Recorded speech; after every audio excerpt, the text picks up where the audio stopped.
Hello again world, and I hope you're having a great day. Welcome to the third episode of this series, Far Cry 4 What We Know So Far. In the last episode we took an in-depth look at the Welcome to Kyrat trailer. Like always, I highly recommend that you watch the last two episodes of the series because I do refer to the previous episodes. Without further ado though, let's talk about the Welcome to Kyrat Part 2, the Midlands and Himalayas trailer. If you haven't seen it already, click on the annotation on the screen right now, or if you're on a mobile device, there's a link in the description for you too. To Kyrat.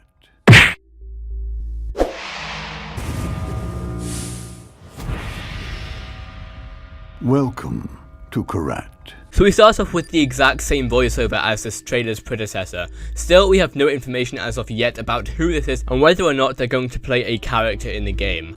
Some people believe you can make a difference here, AJ.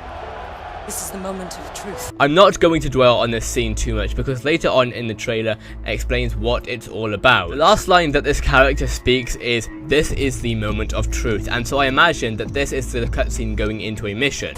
In part 2 of our trip through the regions of Kyrat, we travel north to explore the vast forests and brutal blood sports of the Midlands.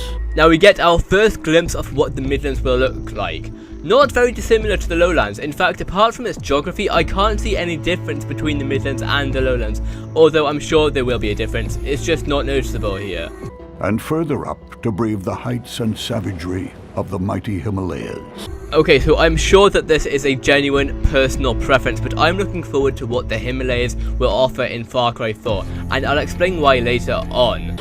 The Midlands are home to beautiful vistas, exotic animal life. So we're back in the Midlands after a very brief preview of what the Himalayas will look like. Again, not much difference in the lowlands as far as I can tell. And the well-oiled machines of Kyrat's booming drug trade, supervised by Dr. Noor Najjar, Vice Lord of Kyrat. Noor also runs the deadly contests of the Shanath Arena. Here we have been introduced to a major new character, and brace yourselves because she will hold what I think will be a very important role in the game. So if you're thinking ahead a little bit, you'll remember that Dr. Noor Najjar was also very briefly shown in the previous Welcome to Kyrat trailer, saying, "We can help each other," to our protagonist AJ. We can help each other. They both look very similar, both facially, and they are wearing the same clothing in both appearances, with the only difference being a nose ring. Now, you might think that because of her role being the Vice Lord of Kyrat, supervising the drug trade and hosting the brutal Shanath Arena, that she's a villain. Looking closer into Najjar's character though, we can find out that she's possibly the very opposite of that. Paul de Pleur, our secondary antagonist, looked at in the previous Welcome to Kyrat trailer, threatened Najjar's family life if she didn't take up her role. As seen in the previous Welcome to Kyrat trailer, she says to AJ that she thinks they can help each other out. She also points out that some people, I think including herself, can make a difference in Kyrat, and that they're going into the moment of truth. My guess is that AJ has been taken into captivity by de Pleur or Min and forced to fight in the arena, as normally prisoners are forced to fight in an arena like this. There has been early gameplay released of the Shanath Arena where we see what the Shanath Arena looks like and how it plays. It's not like the Roma arenas, as here AJ is actually using guns. The centuries-old karate tradition pits wolves and tigers against gladiators in a fight to the death. But the violence and brutality of the arena is nothing compared to what you'll face once you reach the wicked windswept peaks of the Himalayas. They are patrolled by the Royal Army's elite, as well as ravenous wolves and snow leopards. Life up here is a near-death experience. I think how the narrator describes the Himalayas fits the mountain range perfectly. A near-death experience in which it is. Falling dream?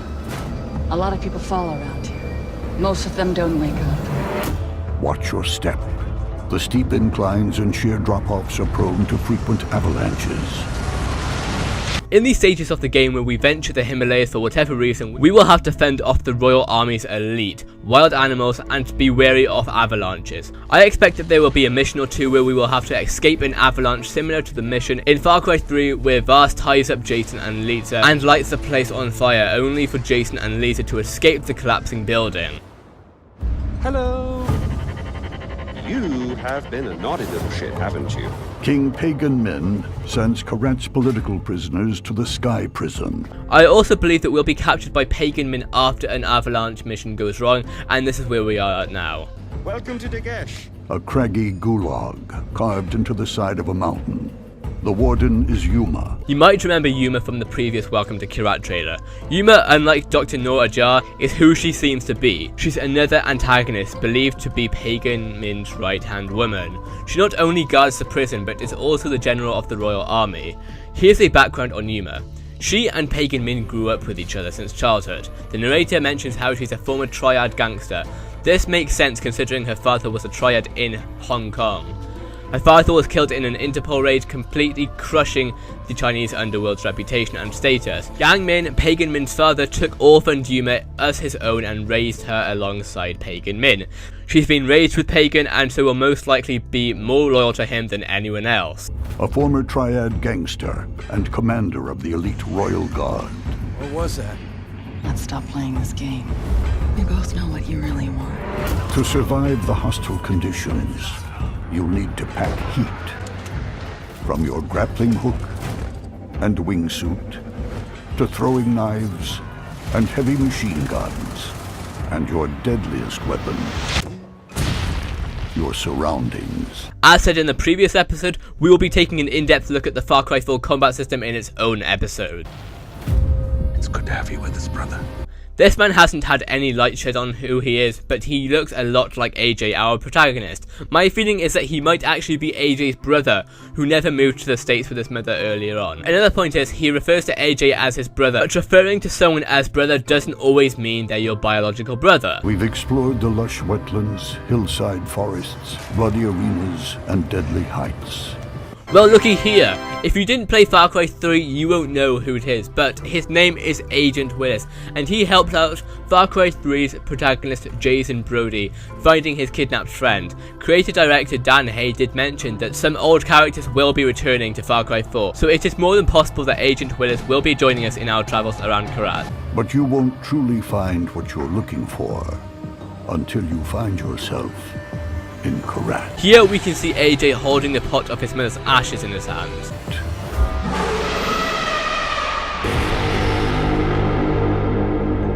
Alright everyone, I hope you enjoyed episode 3 of Far Cry 4, what we know so far, and in the next episode we will be looking at the different editions that the title will be available in, so you can get the best deal for your money when you decide to buy the game, because trust me, you really want to know what you're buying, because for those who are Far Cry 4 fans, or Far Cry fans who really want to get like everything, you're gonna have to pay more for someone who just wants to buy the game and play the single player campaign and then, you know, go into the next game. But that's going to be for the next video. If you have any questions, please do not forget to leave them in the comments. I will do my best to answer them. Also, ratings, comments, everything, feedback is so appreciated, so I hope you enjoyed the video. Remember, please check out the last episodes, because the last episodes will definitely give you some insight as to what I will be talking about. I've been talking about a lot of references in this episode to the last episode, so please do check them out. I hope you enjoyed the video, everyone, and this is Zakky signing out. Follow me. Wanna play a game? Alright, hello world, how are you all doing today? So, I am doing Friday Night Fun episode